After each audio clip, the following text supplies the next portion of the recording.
नमस्कार। चलिए, आज बात करते हैं एक ऐसी कविता की जिसने एक देश के इतिहास को हमेशा के लिए बदल कर रख दिया। डब्ल्यू बी यीट्स की ईस्टर 1916। तो कविता की ये सबसे मशहूर लाइनें एक पहेली जैसी हैं, एक विरोधाभास जो एक पूरे राष्ट्रीय विद्रोह की कहानी कहती हैं। पर इन शब्दों का आखिर मतलब क्या है? इस भयानक सुंदरता की तह तक जाने के लिए हमें पहले उस दुनिया में चलना होगा जो इस बदलाव से पहले थी, वैसी दुनिया जैसी यीट्स ने अपनी आंखों से देखी थी। यीट्स हमें उस वक्त के डबलिन में ले जाते हैं। सोचिए, एक ऐसी दुनिया जो बस चल रही थी, रोजमर्रा का काम, दफ्तर, शाम की छोटी मोटी बातें। एक ऐसी जगह जहां हर दिन बिल्कुल एक जैसा था और किसी बड़े बदलाव की कोई उम्मीद ही नहीं थी। और जो लोग क्रांति का सपना देख रहे थे, यीट्स के लिए वो हीरो नहीं थे, बल्कि किसी नाटक के किरदार थे। ऐसे लोग जिनका क्लब में मजाक उड़ाया जा सकता था, उनकी राजनीतिक बातों को कोई गंभीरता से नहीं लेता था। यीट्स को लगता था कि वो और ये सब लोग मानो किसी कॉमेडी नाटक का हिस्सा हों, जहां सबने बहुरूपिये का लिबास पहना हुआ है। उनके लिए ये सारा राजनीतिक जुनून बस एक खेल जैसा था। लेकिन फिर 1916 का ईस्टर विद्रोह हुआ और सब कुछ बदल गया। वो साधारण से दिखने वाले लोग अचानक से शहीद बन गए। आइए देखते हैं ये कैसे हुआ। सबसे पहले जिक्र आता है कॉन्स्टेंस मार्कोविक्स का, एक जानी मानी हस्ती, पर यीट्स को उनकी जोशीली और तीखी राजनीतिक बातें बिल्कुल पसंद नहीं थी। सोचिए, एक अमीर घर की औरत जो अब सड़कों पर नारे लगा रही थी। फिर आते हैं पैट्रिक पियर्स, विद्रोह के एक बड़े नेता। यीट्स उन्हें एक सपने देखने वाले कवि की तरह देखते हैं, एक ऐसा आदर्शवादी, एक ऐसा स्कूल टीचर जो इतिहास लिखना चाहता था। यीट्स थॉमस मैकडोना का भी जिक्र करते हैं, जो खुद भी एक कवि और क्रांतिकारी थे। ऐसा लगता है कि यीट्स उनकी काबिलियत की दिल से इज्जत करते थे। और फिर जॉन मैकब्राइड। यहां मामला थोड़ा पर्सनल हो जाता है।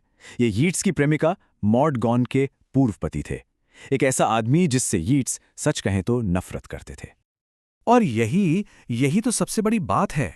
यीट्स ये मानने पर मजबूर हो जाते हैं कि मैकब्राइड जैसा इंसान भी, जिसे वो बिल्कुल पसंद नहीं करते थे, अपने बलिदान से पूरी तरह बदल गया, जैसे उसकी मौत ने उसकी पुरानी जिंदगी के सारे दाग धो दिए हों।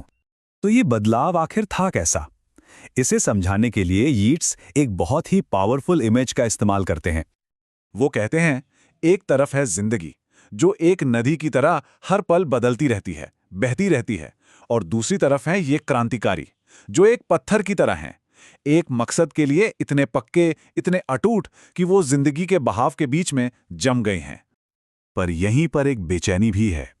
यीट्स सोचते हैं कि जब कोई मकसद इतना बड़ा हो जाए कि उसके लिए सब कुछ कुर्बान कर दिया जाए, तो क्या वो इंसान के दिल को भी पत्थर बना देता है? क्या इंसान अपनी इंसानियत खो देता है? वो पूछते हैं, आखिर ये सिलसिला कब रुकेगा? कब ये बलिदान काफी होगा? और कितनी जानें जाएंगी? और फिर वो सबसे मुश्किल सवाल पूछने की हिम्मत करते हैं, क्या ये सब मौतें वाकई जरूरी थीं? क्या इनके बिना बदलाव नहीं आ सकता था? और इन्हीं सवालों से गुजरते हुए हम कविता के सबसे यादगार और अमर हिस्से पर पहुंचते हैं, जो हमें इस विद्रोह की विरासत के बारे में बताता है। विद्रोह की विरासत एक पहेली है। ये भयानक है क्योंकि इसमें हिंसा है, मौत है, पर यह सुंदर भी है क्योंकि इसी आदर्शवाद ने, इसी बलिदान ने आयरलैंड का भविष्य हमेशा के लिए बदल दिया। आखिर में यीट्स तय करते हैं कि उनका काम जज बनना नहीं, बल्कि इन लोगों को याद रखना है, और वो उनके नाम लेते हैं, ठीक वैसे ही जैसे एक माँ अपने बच्चे का नाम लेती है ताकि वो कभी भुलाए ना जा सकें। और बस इसी के साथ ये कविता खुद एक स्मारक बन जाती है। ये इतिहास में उनके बलिदान को अमर कर देती है। जब तक ये कविता जिंदा है, ये क्रांतिकारी भी जिंदा रहेंगे।